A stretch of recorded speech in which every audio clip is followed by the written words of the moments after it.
Je me présente, donc Bastien Guichardas, certains me connaissent déjà, account manager chez PTV, et donc on va vous présenter avec Philippe les nouveautés PTV Visum 2022. Philippe, je te laisse te présenter pour ceux qui ne te connaissent pas, je pense qu'ils sont peu nombreux. Mais...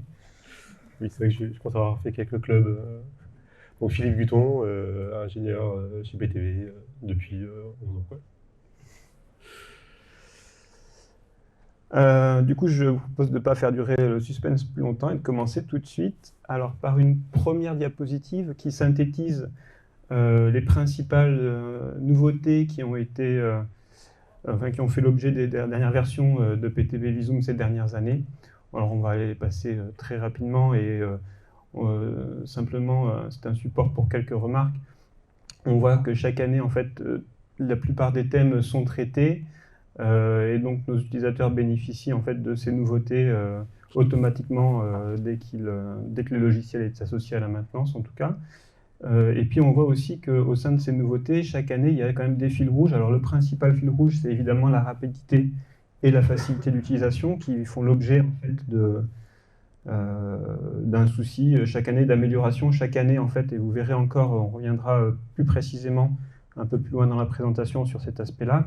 Et il y a vraiment un bond qualitatif aussi cette année. Et au-delà de ce fil rouge principal, il y a aussi d'autres fils rouges, notamment l'intermodalité et aussi les affectations dynamiques qu'on retrouve chaque année depuis 2017, avec l'introduction notamment de l'affectation SBA. Donc on en reparlera aussi cette année. Donc, pour cette année, il y a trois principaux axes où on a regroupé en tout cas les nouveautés sous trois thèmes principaux. D'abord, plus de détails au sein de PTV Visum. Donc là aussi, on essaye d'accompagner au maximum la tendance de nos utilisateurs à aller vers des modèles plus détaillés, des affectations mésoscopiques par exemple. Donc à ce sujet-là, il y a à la fois la partie éditeur de nœuds qui est améliorée, la partie affectation mésoscopique, affectation dynamique, et puis d'autres aspects aussi sur lesquels on reviendra. Le deuxième thème, c'est la mobilité durable, donc tout ce qui est mode actif, mais aussi les TC qui font encore objet d'amélioration, et donc la rapidité dont je parlais à l'instant. Voilà. Et puis à la fin, on reviendra aussi, peut-être plus rapidement et brièvement, sur d'autres types d'améliorations. Donc, plus de détails, ce que j'évoquais à l'instant. Et donc, sur la diapo suivante, je vais vous demander, peut-être dans la continuité de l'introduction de Sophie, soit de vous lever, soit de lever la main, pour ceux qui pensent que l'illustration suivante qui se trouve à votre gauche, à gauche de l'écran, vient de Visum ou de Vissim. Alors, on va peut-être commencer par ceux qui pensent qu'elle vient de Visum à droite. Si vous pensez que ça vient de Visum, vous pouvez lever la main. Et si vous pensez que l'illustration de gauche vient de Vissim, on fera l'expérience après. Alors, qui pense que cette illustration vient de Visum? Ce côté-ci? Ok, il y en a quelques-uns. Et donc, est-ce que la majorité pense que ça vient de Vissim ou est-ce que la majorité est indécise? La majorité est indécise. Et donc, voilà la réponse. Donc ça, à gauche, c'est l'éditeur de nœuds Visum 2022, et donc à droite, Vissim. Donc on voit qu'il y a effectivement la preuve, une convergence assez forte en fait en termes de niveau de détail et en tout cas de représentation, pas seulement de représentation d'ailleurs, mais aussi de niveau de détail et d'attributs et de description en fait du modèle objet en fait de manière générale au niveau des nœuds. Il y a une vraie convergence entre Visum et Vissim. Donc, ouais, voilà. Donc Philippe va vous montrer un exemple de nœud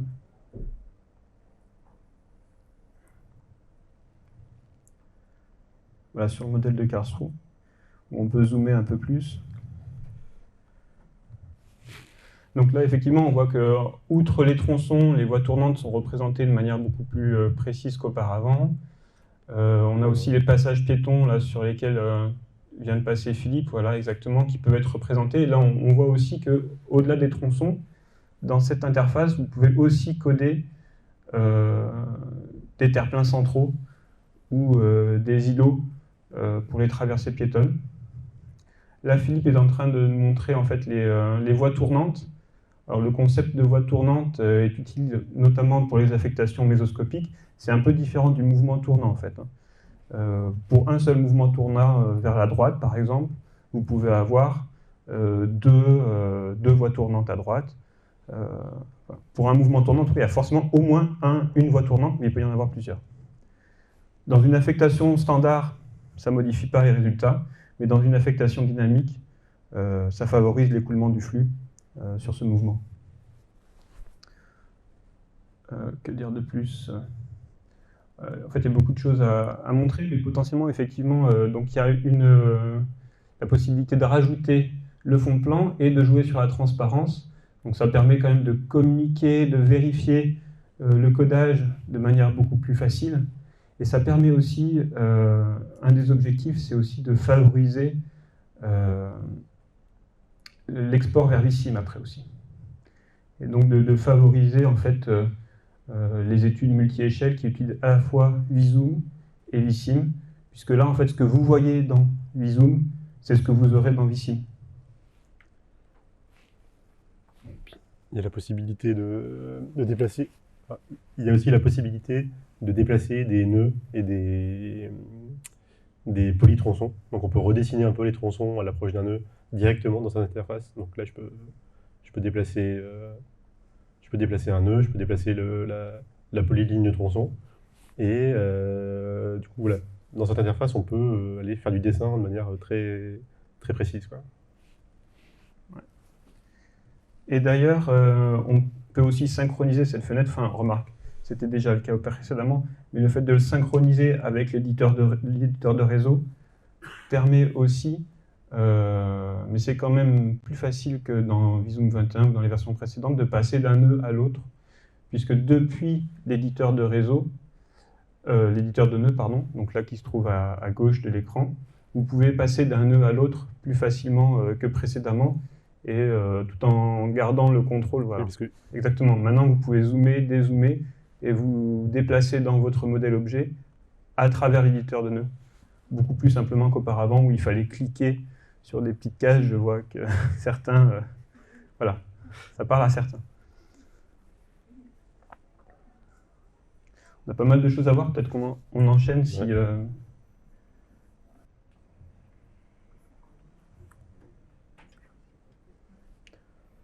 Ouais, voilà, le rappel de ce à quoi ressemblait quand même l'éditeur de nœuds dans la version 21.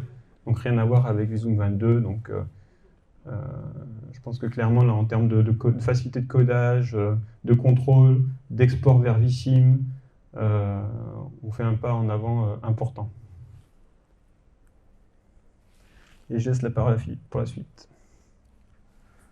Donc, toujours dans l'idée d'avoir des éléments plus détaillés, on a un point sur les modèles désagrégés, donc la modélisation IBM. Donc on a fait un bond en termes de résolution sur ces modèles désagrégés. Premier bond du côté géographique, puisque donc, avant on travaillait sur des indicateurs pour le choix modèle qui étaient définis par paire de zones. Et maintenant, on a la possibilité en fait, de travailler avec des indicateurs qui sont directement calculés de nœud à nœud. Donc ça permet d'utiliser cette désagrégation en fait, pour avoir encore plus de détails sur le choix modèle. Et ce qu'on voit ici, c'est qu'effectivement, le choix modèle entre deux zones, mais en fait, en fonction de la paire de nœuds qu'on va considérer, on n'aura pas forcément le même choix modèle. Et du coup, c'est pour ça qu'avec maintenant ces modèles désagrégés, on a la possibilité de faire un choix modèle nœud à nœud. On a aussi une augmentation de la résolution du côté temporel, puisque avant, on n'avait que des indicateurs moyennés sur 24 heures. Et donc là, c'est une carte de vitesse moyenne sur 24 heures, donc on voit que c'est tout plus ou moins vert, ça circule assez bien, donc on pourrait dire on va prendre la voiture. Mais si par exemple on regarde sur une HPM, ben, on voit que la saturation et les vitesses ne sont pas du tout les mêmes. Et du coup, le choix modèle va en être impacté, puisqu'on ne prendra peut-être plus la voiture, mais on prendra peut-être le vélo ou les transports en commun. Et du coup, donc, il y a aussi voilà, cette nouvelle possibilité qui est d'avoir donc des matrices par sous-période. Donc de ne plus avoir des matrices 24 heures pour le choix modal désagrégé, mais d'avoir des matrices par période horaire. Et dernier point sur ce modèle désagrégé, il y a aussi eu un effort qui a été fait sur l'ergonomie de l'exemple qui est installé par défaut. Donc l'exemple est prêt à être utilisé, il n'y a pas besoin de compétences en script supplémentaires pour pouvoir le lancer. Et il y a certaines opérations qui ont été parallélisées aussi, pour que ça puisse se calculer plus vite.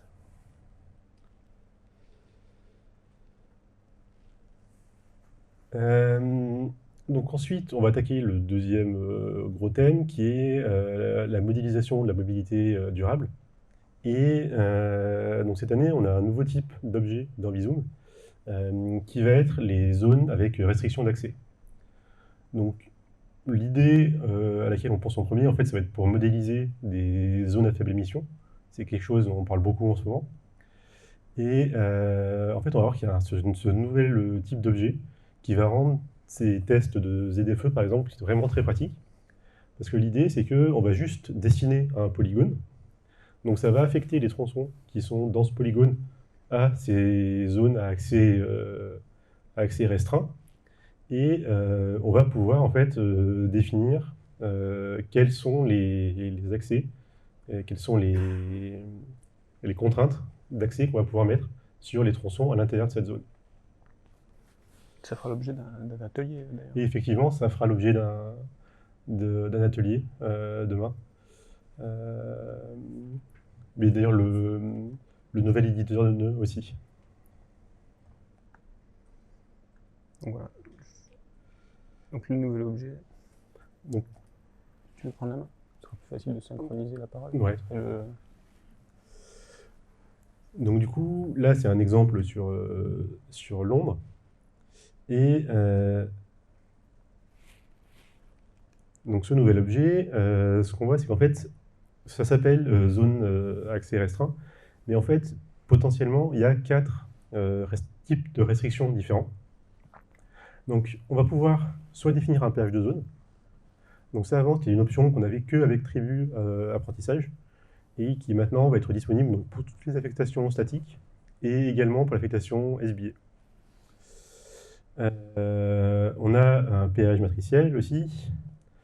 On a une interdiction de trafic de transit et une interdiction complète de trafic.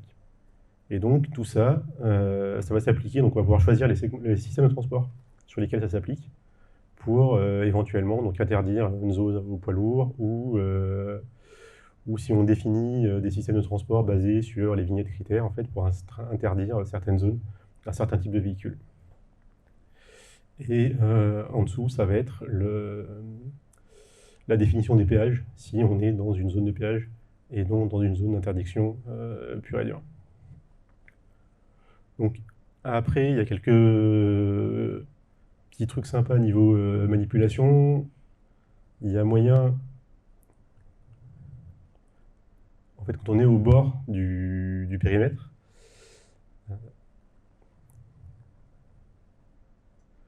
donc là, on voit les tronçons qui sont intégrés au périmètre. Et alors, ça va pas être facile avec le micro, mais avec contrôle. J'arrive. Il manque une main.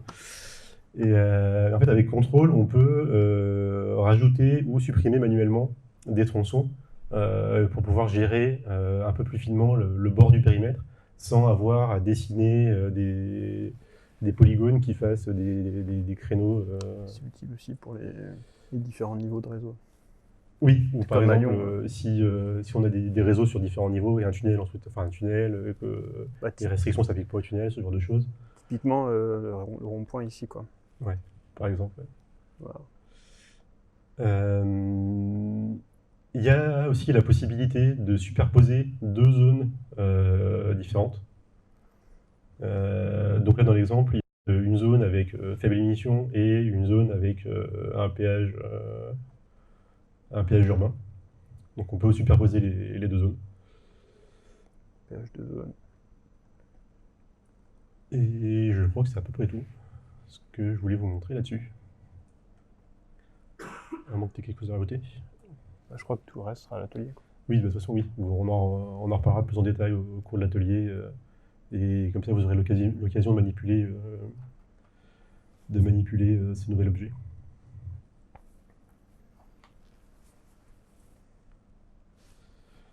Dans les nouveautés aussi, donc, on a une nouveauté ce qui concerne les transports en commun, et plus spécifiquement l'affectation à l'horaire. Donc, il va être possible, au sein d'une affectation à l'horaire, d'utiliser une offre qui va être décrite à la cadence. Et du coup, on va pouvoir décrire une offre mixte, donc avoir une partie du réseau qui va être décrite à l'horaire et une partie du réseau qui va être décrite à la cadence. Donc, l'idée, c'est... donc, il y a deux principales idées. La première, c'est dans des réseaux un petit peu étendus. Si on a une offre urbaine, du centre-ville, du centre de l'agglo, qui est très dense, donc on va pouvoir définir des cadences. Et pour tout ce qui va être plus en périphérie, donc potentiellement des lignes de train en rabattement la ville-centre, avec des offres beaucoup moins fréquentes, là on va pouvoir utiliser donc rester sur des horaires. Et ça peut être utile aussi pour les scénarios prospectifs, où en prospective on ne connaît pas toujours on peut avoir une idée des cadences des futures lignes, mais on n'a pas forcément de détails sur les vrais horaires.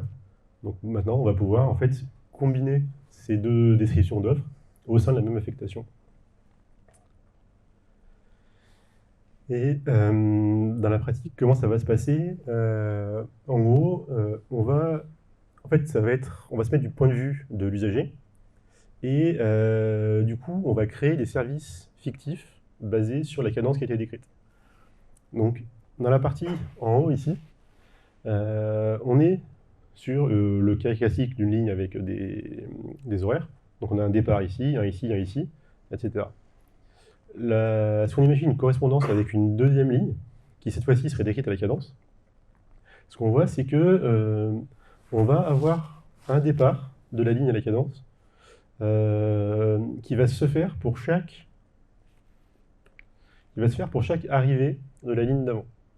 Donc ça, c'est pas vraiment des lignes qui circulent, mais pour l'usager, en fait, c'est un peu comme ça que l'usager va voir le système. On a la première ligne qui va être prise ici. Comme on a un départ toutes les 10 minutes, on va supposer qu'on a un temps d'attente moyen de 5 minutes. Du coup, on va avoir 5 minutes de temps d'attente, et après, on est sur notre ligne à la cadence. Et du coup, il y a la possibilité en fait, d'avoir plus de services que ce qui part vraiment, ou moins. Ça dépend en fait en fonction du nombre de lignes qui vont être en correspondance avec cette branche-là. Et là, par exemple, voilà, si la cadence passe à 5 minutes, mais en fait, on n'aura plus que 2 minutes et demie d'attente avant de prendre la correspondance. Mais du coup, voilà, c'est vraiment orienté sur la vision qu'un usager pourrait avoir de ce genre de réseau, où en fait, on sait que s'il y a une cadence toutes les 10 minutes, on va à peu près attendre en moyenne 5 avant d'avoir notre ligne, quoi.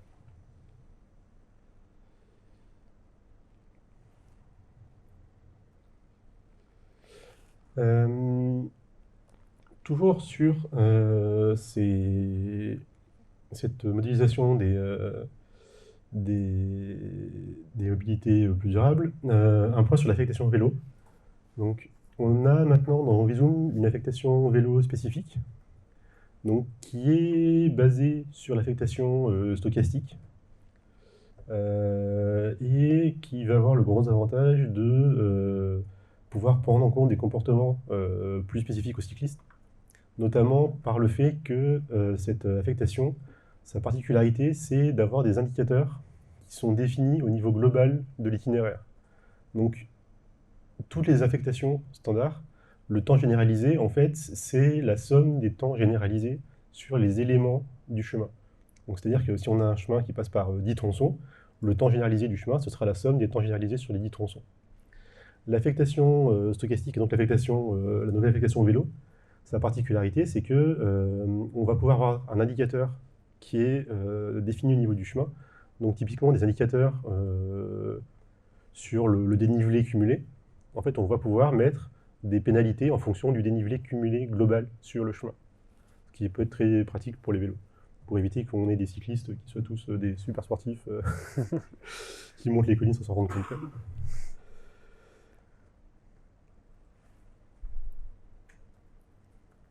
Et du coup, on attaque le troisième gros pôle de nouveautés, avec des affectations et des calculs encore plus rapides.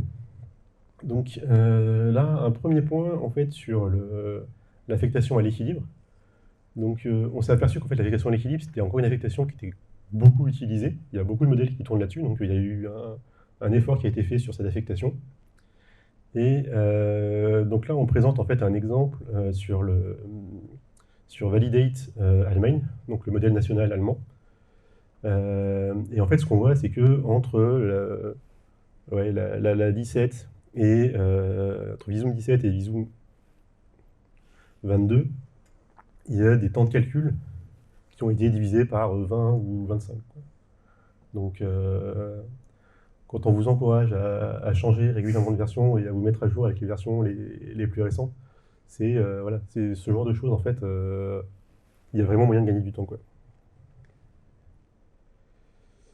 Et, si je peux rajouter juste un mot rapidement, sur un exemple plus proche de nous, d'une agglomération française du sud de la France, Nice pour ne pas la citer, on a eu l'occasion de faire le test, parce qu'elle tourne en Visum 17, et bon, pour le client, on a testé sur 18, parce qu'il ne souhaitait pas passer tout de suite plus loin. C'était 21. Ouais, ok. C'était 21 C'était le 21. Ah, c'était 21, ok. Et donc, on a effectivement constaté, même nous, je dirais, avec un certain étonnement, alors que normalement, on est censé savoir chaque année à quel point la vitesse des affectations évolue, oui, que le temps de calcul était réduit de manière drastique, et même que la taille des versions aussi était beaucoup réduite. En fait, la taille du fichier .var est énormément réduite en fait avec les nouvelles versions chaque année, où ça évolue peut-être de manière moins régulière que la rapidité des affectations, mais voilà, sachez que ce n'est pas simplement des exemples théoriques, mais que dans la réalité d'un modèle d'agglo, on constate effectivement ces gains-là, ou cet ordre-là. Oui, là sur Nice, l'ordre de grandeur, c'était entre 35 et 40% de gains au global sur toute la séquence avec leur bouclage et tout. Donc ça commence à être vraiment des chiffres significatifs, quoi.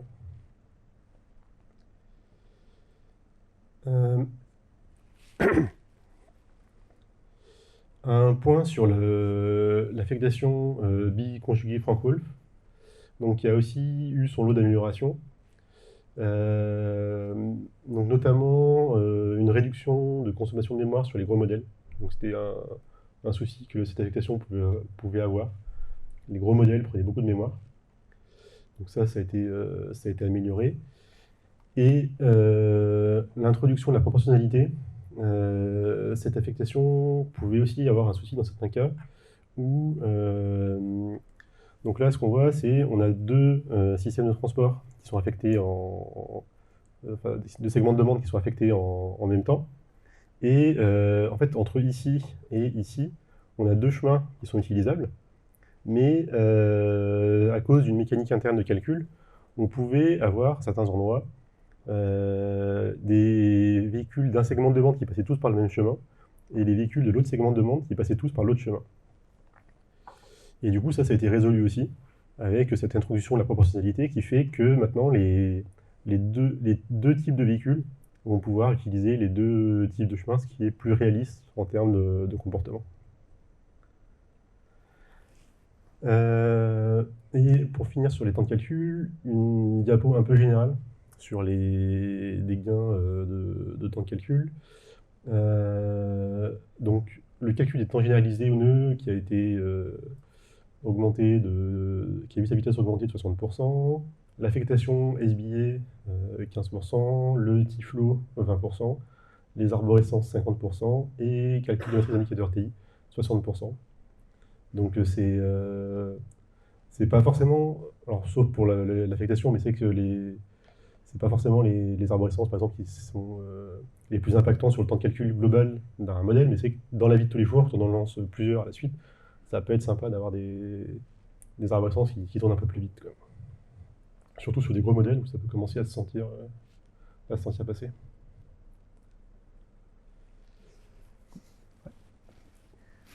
Ok, donc on arrive à la section et bien plus, où on va reparler de l'affectation SBA, donc c'est l'affectation dynamique de PTV Visum qui a été introduite déjà depuis plusieurs années. Et puis on reparlera aussi des plans de feu, et puis la recherche d'adresses, les améliorations de transport partagé, la manipulation des matrices, et puis on terminera avec les mises à jour d'interface. Donc sur SBA, on va aborder 3 points successivement. L'amélioration du changement de voie aux intersections complexes, la distance d'anticipation et la pénalité de convergence, essentiellement. Donc le premier point, c'est l'amélioration du changement de voie aux intersections complexes. Donc voilà une intersection dite complexe parce qu'effectivement il y a plusieurs mouvements et il y a aussi plusieurs voies tournantes pour chaque mouvement, notamment quand on vient de la gauche, les véhicules qui viennent de la gauche et qui veulent tourner à droite, elles peuvent le faire depuis la voie où les 2 carrés en bleu turquoise se situent actuellement, mais aussi depuis la voie de présélection qui se situe juste en dessous. Et jusqu'à présent, on avait des changements de voie qui étaient inutiles, puisque tous les véhicules qui voulaient tourner à droite se reportaient ou changeaient de voie pour passer sur la voie de présélection de tourne à droite. Ce qui d'une part n'était pas réaliste et pouvait introduire des problèmes de saturation ou une difficulté d'écoulement du flux sur cette voie de présélection. Et donc ça, dans la version 22, ça a été corrigé. Et je peux faire tourner le petit film. Voilà. On voit donc que les véhicules qui viennent de la gauche, donc certains filent tout droit, évidemment, puisque la voie centrale peut permettre d'aller soit tout droit, soit de tourner à droite. Mais on voit aussi qu'il y a des véhicules, parmi ceux qui tournent à droite, il y en a aussi qui viennent de la voie centrale. Hop, celui qui vient de tourner, par exemple. Voilà. Et c'est ceux qu'on retrouve sur la voie centrale, ici. Donc ceux qui souhaitent ensuite utiliser la voie complètement à droite, eux, se rabattent toujours sur la voie de présélection. Donc des comportements un peu plus réalistes et un peu plus pertinents.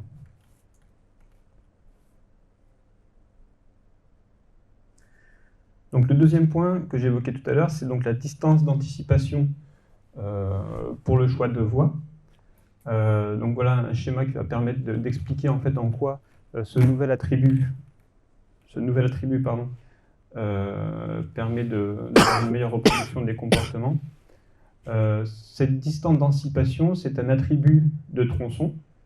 Donc là, on va prendre le cas du tronçon CD qui se trouve tout à fait à droite là, de la présentation. Et donc, jusqu'à présent, donc ce schéma-là représente le fonctionnement de 2021, où la distance d'anticipation définie au niveau du tronçon ne permettait pas aux véhicules dès le tronçon A de choisir la voie de droite lorsqu'ils veulent se diriger en sortie vers le tronçon C et D. Avec donc là un attribut distance d'anticipation du tronçon CD qui était comprise avec une longueur en mètres entre 0 et la longueur BC du tronçon. Et donc le véhicule qui se trouve au niveau du nœud A ne peut pas anticiper son mouvement, ou ne pouvait pas anticiper son mouvement dès le premier tronçon, dès le tronçon AB.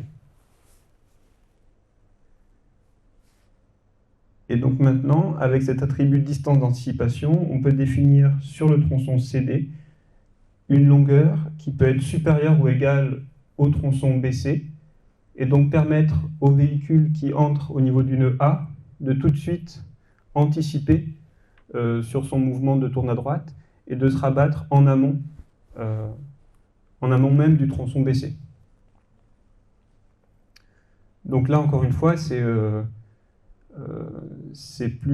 potentiellement plus réaliste, mais tout dépend finalement de la configuration réelle en fait, des lieux. C'est-à-dire que la distance d'anticipation des usagers n'est pas la même à toutes les intersections, évidemment, en fonction de la visibilité. Et donc cet attribut de distance d'anticipation, c'est au modélisateur de le définir. Et vous avez toujours la possibilité de le laisser, par exemple, à 5 ou 10 mètres. Et à ce moment-là, le véhicule en A ne pourra pas anticiper tout de suite sur le changement de ligne. Ou alors, si vous augmentez la valeur de l'attribut au-delà de la longueur du tronçon BC, à ce moment-là, il pourra le faire et tous les véhicules se rabattront sur la droite dès le départ. Ça rappelle peut-être quelque chose aux utilisateurs vSIM, puisque c'est un attribut qu'on retrouvait jusqu'à présent dans vSIM, mais là on voit bien aussi la convergence en fait à travers cet exemple, et donc un niveau de détail aussi plus précis. Alors on ne l'a pas catégorisé comme tel dans la présentation, dans la partie détail, parce que ça ne concerne ici que l'affectation dynamique, alors que l'éditeur de nœuds, là tout le monde va en profiter immédiatement, entre guillemets, sur quel que soit le modèle.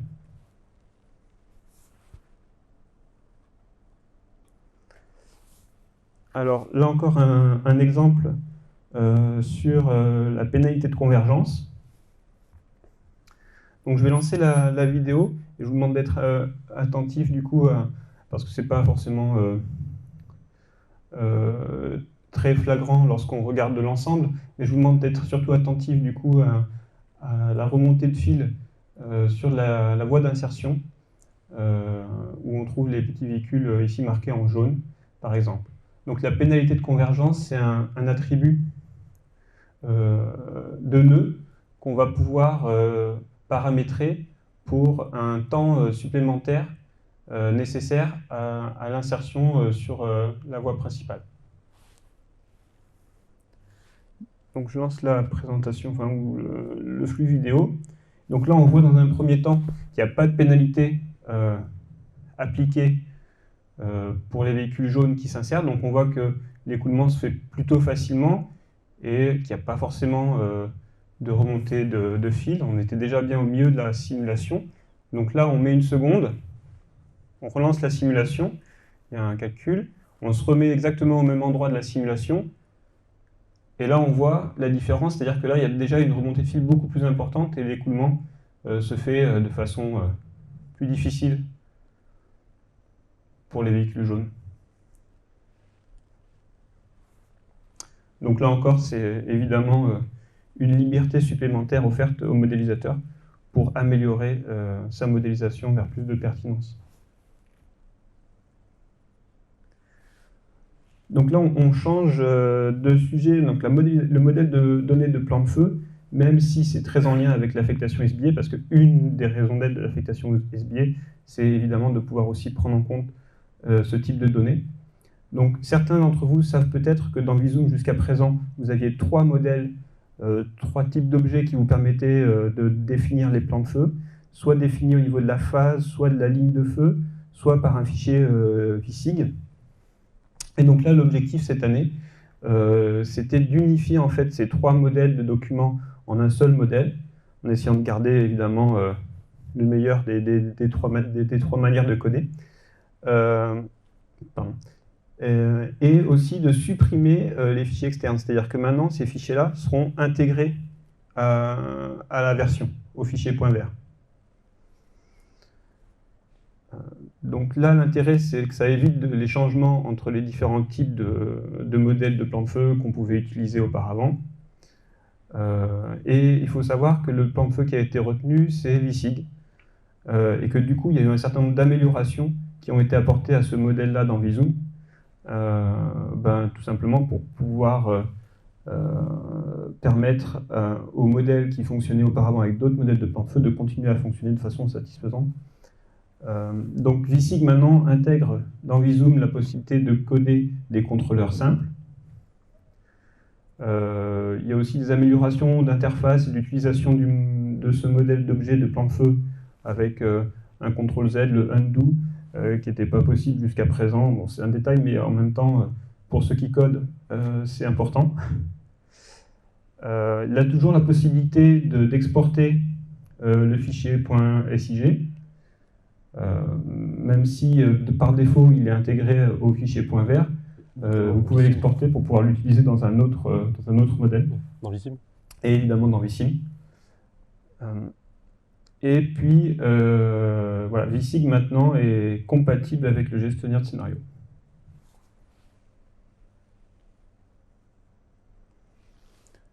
Donc là, on voit simplement une illustration du fait que les données Visig ici sont lues à l'ouverture de la version. Et donc, du coup, si vous ouvrez un modèle avec des fichiers externes Visig, ils seront lus normalement. Et ensuite, lorsque vous enregistrerez la version avec 22, ils seront intégrés automatiquement au dossier ou au fichier .ver.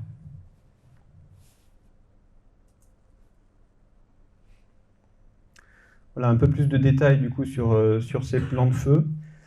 Il y a un nouvel attribut Signal Program Data qui renseigne en fait toutes les informations liées à l'intersection régulée par feu et qui peut être exportée en fichier texte. Donc ça permet un traitement hors du modèle aussi. Et l'échange avec Vissim a été aussi intégré. L'export et l'import de fichiers SIG, ça je l'ai déjà évoqué sur la diapo précédente. Vous pouvez aussi définir des plans de feu en fonction d'un calendrier, voilà, donc des options supplémentaires. Et puis une interface aussi Visig. Je parlais tout à l'heure du undo, mais d'autres aspects, notamment le changement de phase interactif, donc on peut voir illustré sur cette partie-là de la diapositive. Donc vous pouvez simplement, avec le clic, modifier les changements de phase ou paramétrer différemment les changements de phase. Et là, on voit bien le lien avec l'éditeur de nœuds, d'ailleurs, qui facilite quand même le codage de ces éléments.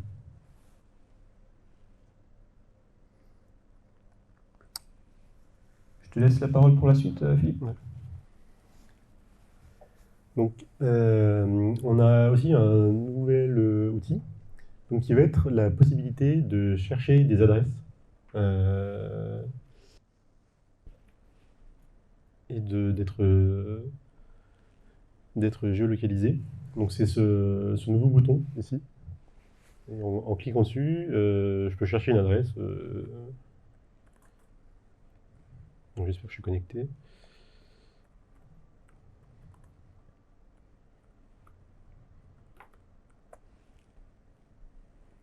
Donc voilà, si je mets la rue Maurice Flandin, qui est l'adresse du bureau de l'agence PTV de Lyon, je peux cliquer dessus et je peux même rajouter le numéro.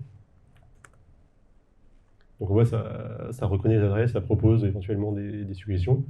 Et en cliquant dessus, ça m'emmène directement à l'endroit dont je viens de saisir l'adresse. Et ça permet voilà, c'est un petit outil pour se repérer plus facilement.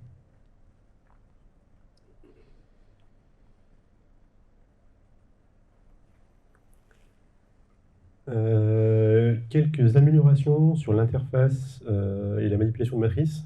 Il y a 2-3 nouveautés. Donc, par exemple, il y a les filtres. Quand vous allez créer un filtre de relation de zone ou un filtre de zone, ce genre de choses, ça filtrera automatiquement la matrice par défaut. Donc, il y a la possibilité de désactiver le filtre, mais par défaut, ce sera filtré. Il y a la possibilité de renommer des onglets de matrice ou d'histogramme, donc pour leur donner un nom, de saisir du texte, pour leur donner un nom, le nom que vous voulez. Donc ça aussi, voilà, ces petites aides au niveau interface qui peuvent être pratiques au jour le jour. Ouais, notamment, d'ailleurs ici, on voit bien, en fait, ici, alors, si tu veux leur pointer le volume par classe, en fait. Ouais, effectivement, là, on voit que l'onglet s'appelle volume par classe de temps. Et ça, voilà, c'est un nom qui a été défini, c'est pas le nom par défaut de la fenêtre, c'est un nom qui a été défini à la main. Donc c'est pratique, en fait, si vous échangez des fichiers LAY avec quelqu'un d'autre, ça permet en fait d'avoir des listes, vous pouvez mettre à quoi ça correspond, et ça permet voilà, d'être plus clair en fait sur ce qu'il y a dans les différentes listes, et dans les différents onglets.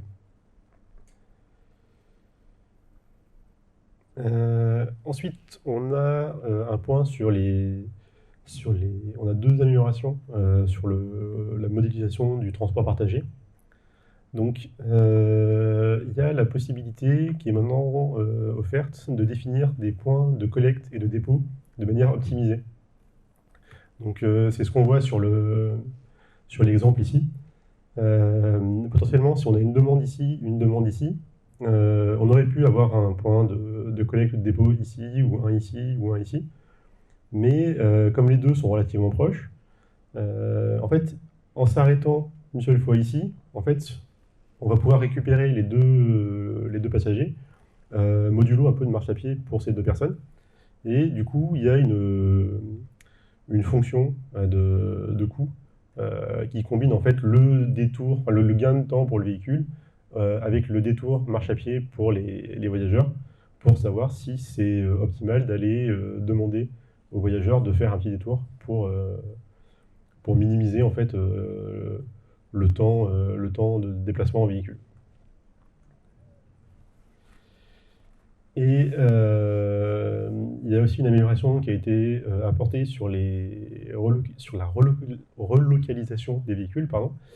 Donc en fait, les véhicules vont pouvoir aller se positionner en fait, quand ils sont en phase d'attente, donc quand ils n'ont pas de demande à satisfaire pour l'instant, ils vont pouvoir bouger et aller se positionner à un endroit où on estime que la demande va apparaître dans un futur proche. Donc il y a un potentiel qui est calculé. Et du coup, en fait, en fonction de cette estimation de potentiel, les véhicules et la distance, sur des choses, les véhicules vont se déplacer pour, encore une fois, optimiser le système global.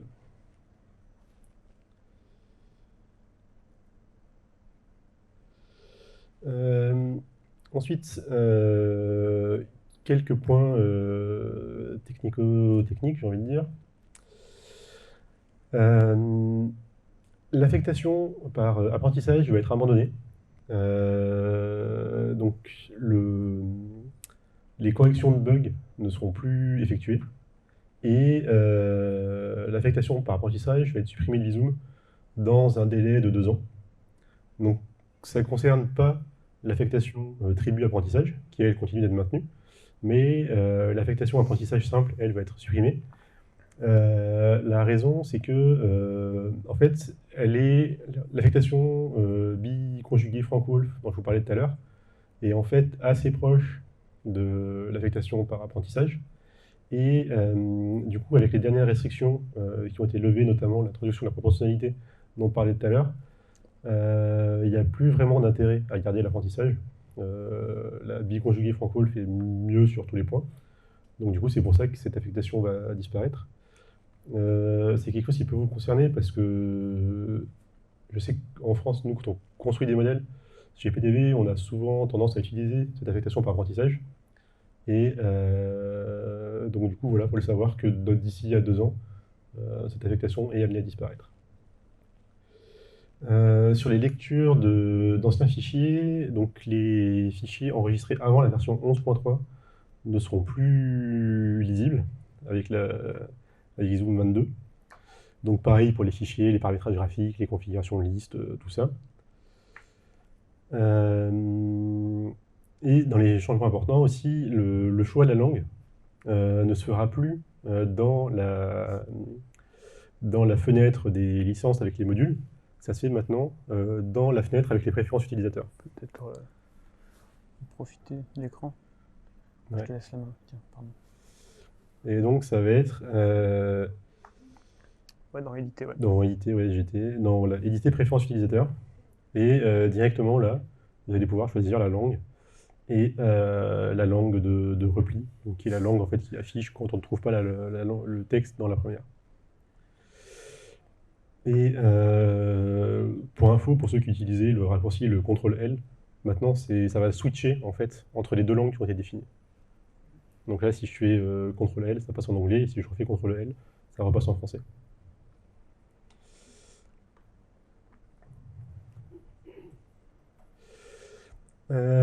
Ensuite, sur l'environnement Python, donc le support pour Python 2 a été arrêté. Donc c'est pour ça que dans les dernières versions de Visum, on a installé, donc on était passé à la version 3 de Python. Donc la 21 était sous Python 3.7. La 22 du coup sera sous Python 3.9.5. Donc ça veut dire que c'est pareil, les add-ins ont été mis à jour pour être compatibles. Après, si vous avez des add-ins utilisateurs, que vous avez développés en interne, il faudra peut-être faire attention, il y a peut-être des choses qui seront plus compatibles, il faudra peut-être vérifier.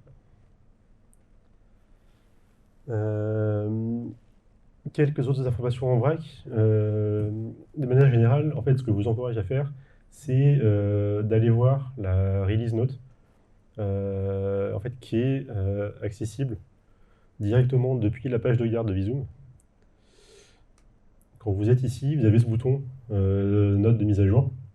Je peux le remontrer, je ne sais pas si on l'a bien vu. Donc c'est dans la fenêtre de la page d'accueil dans Visum. Dans ici, service d'assistance technique, il y a note de mise à jour. Et du coup, donc, pour chaque service pack, il y a la description des nouvelles fonctionnalités, des bugs qui ont été corrigés. Et il y a donc du coup, en fait, pour la première entrée, il y a du coup les nouveautés de Visum 22. Donc tout ce qu'on a présenté là, mais aussi plein d'autres petits trucs. Ouais, donc il y a une nouvelle carte d'arrière-plan. Il y a des nouveaux attributs de gestionnaire de scénario. Donc en fait, maintenant, directement dans le gestionnaire de scénario, vous allez pouvoir accéder à l'heure de début et à la durée l'heure de début, l'heure de fin et la durée du calcul, sans avoir à ouvrir la version. C'est pratique. En fait, C'est pratique. dans la vie de tous les jours, c'est... Non, mais oui. La possibilité de copier des définitions d'attributs d'une version à une autre. Donc dans la liste des attributs, on peut maintenant en prendre un, le copier et le coller dans une autre version. La possibilité de copier-coller aussi des procédures d'une version à une autre. Le retour à la ligne dans les noms de colonnes aussi. Donc maintenant, en fait, si vous avez une colonne qui est moins large que le titre, ben en fait, le titre va pouvoir revenir à la ligne et écrire sur 2 lignes, quoi. Donc voilà, c'est plein de petites améliorations d'interface. Donc on en a évoqué quelques-unes ici, mais je vous laisserai découvrir les autres en fait dans les release notes.